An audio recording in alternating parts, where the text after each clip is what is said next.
Welcome to News and Alberta. This is Special Ed. Today we're looking at the Canadian government that wants to send cops door to door for your guns. 98% of Canadian gun owners told their government to go kick rocks. And the government's response? Cool. We're sending the police to your house. Let me set the scene. Canada's federal government roughly banned 2,500 types of firearms they call assault-style weapons, and they launched what they call a buyback program, which is just confiscation with better PR. You see, gun owners had until March 31st, 2026, which is tomorrow, to declare their prohibited firearms. 1 week before the deadline, they had a 2.5% participation rate. 2.5% out of an estimated 2 million affected firearms. Only about 52,000 were declared. That's not a slow rollout. That's a rejection. That's 98% of Canadians collectively telling the government exactly where it can go. And here's where it gets interesting, because instead of taking the hint, the government decided to double down. Minister, the declaration period for firearms owners is scheduled to end next week. So far, only 2.5% of the estimated 2 million affected firearms have been declared, and 98% of firearms owners haven't made a declaration. So if they're not declaring by next week, what's your plan, Minister? Good question. Let's hear the answer. The plan we have is, as of March the 31st, the time to complete the enrollment will be done, and then the RCMP and other agencies will be available throughout the spring and the summer to do the collection. The RCMP and other agencies are going to do the collection. So they're going to go to your house, pick up the guns that they don't want you to have. He said the collection. Like he's going house to house picking up dry cleaning, not firearms, not property that legally belonged to citizens before the government decided it didn't anymore. The collection? Do the collection. Now, here's what kills me about this. They spent years in Canada telling gun owners nobody's coming for your guns. This is just common sense. We just want to keep the streets safe. And I've been saying for years, the same people in this country say the exact same thing, that a buyback is just confiscation wearing a Halloween costume. The only difference between a buyback and a confiscation is whether you believe compliance is actually optional. And the minister just ripped that mask clean off. But wait, it gets worse, because I need you to hear how they plan to actually do this. So, Minister, you're saying that RCMP members, we just heard an Auditor General report saying we're short 3,400 members. We're dealing with a wave of violent crime across this country. And you're saying that your plan is over the spring and the summer to deploy RCMP officers to go door to door to firearms owners and seize their firearms? So this is a voluntary program, Mr. Lloyd, as you're aware. And the RCMP resources and the resources we will use with law enforcement does not contemplate in any way using existing resources. These are additional resources. So these are those who are off duty, those who may be retired. So let me translate that for you. We don't have enough active officers to enforce this policy, so we're going to use retired officers, off-duty officers, people who aren't even on the clock right now, are going to show up at your front door to take your firearms. Don't you like how he calls it still a voluntary program? When they're showing up at your door, I can just imagine the tactics they're going to use to try to get your guns. And then in the same breath, he calls it a voluntary program. Sir, if it's voluntary, why are you sending anyone to anyone's door? That's not voluntary. That's a shakedown with extra steps. You know what this reminds me of?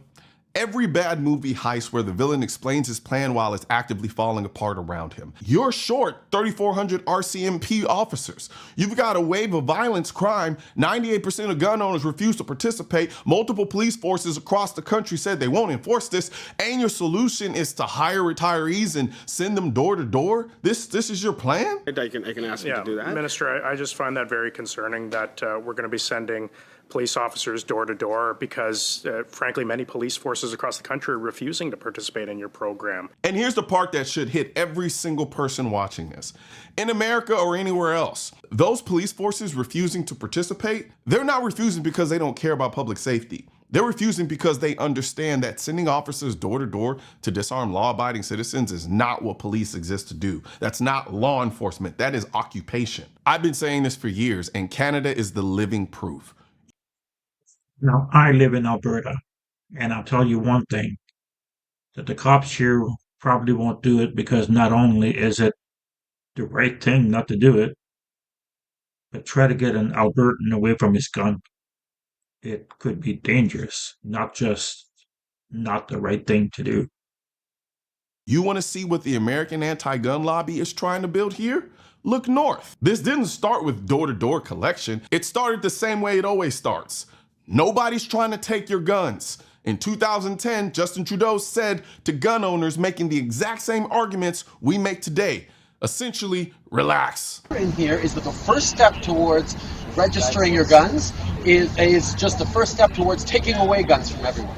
That's never going to happen because here in Canada we have a culture that has grown up with guns and that respects the need to go out into the wilderness and shoot things from time to time. Then in 2020, he banned assault-style firearms. Today, we are closing the market for military-grade assault weapons in Canada. We are banning 1,500 models and variants of these firearms by way of regulations. But you don't need an AR-15 to bring down a deer.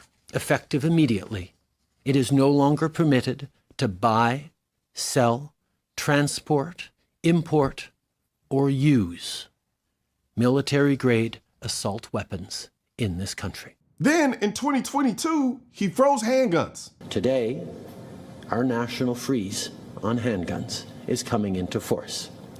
From today forward, it is no longer legal to buy, sell, or transfer a handgun in Canada.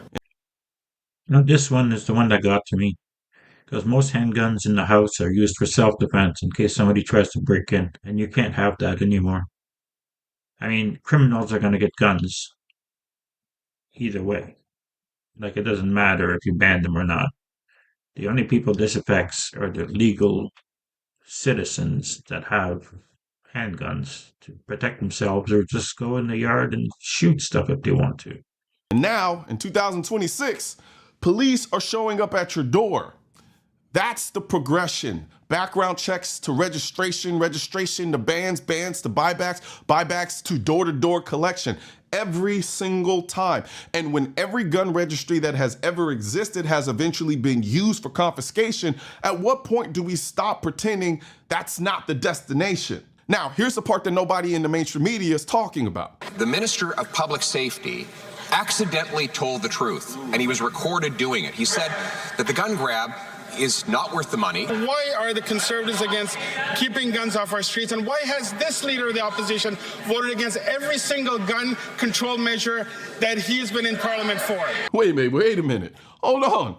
The Minister of Public Safety, the guy running this entire program, privately told someone the gun grab is not worth the money and then got caught on tape. He doubts local police will have the resources to enforce the Liberals' mandatory gun buyback program and says the reason the Prime Minister is sticking with the policy is to appease voters in Quebec. Let that marinate.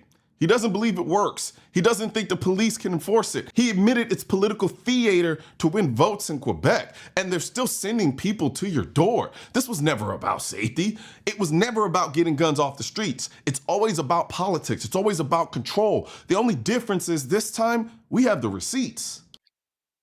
Try to take an Albertan's gun away just to appease Quebec. See how that works for you.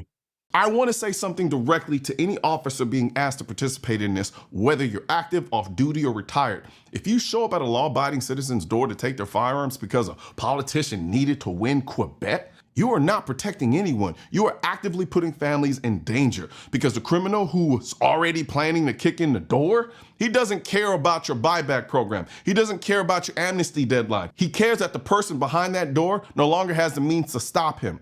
You don't get to hide behind, I was just following orders, and call yourself one of the good guys. You know what you're doing. Now, here's the thing, and I want to be real about this. 98% is not a small number. 98% of Canadian gun owners looking at this government and saying, no, not happening, you can send whoever you want. That's not non-compliance. That is a movement. That is the closest thing to a Second Amendment culture you can have in a country that doesn't have one. And the fact that multiple police forces across Canada said they won't participate, those officers understand what their actual job is. They understand who they serve, and they're not doing it.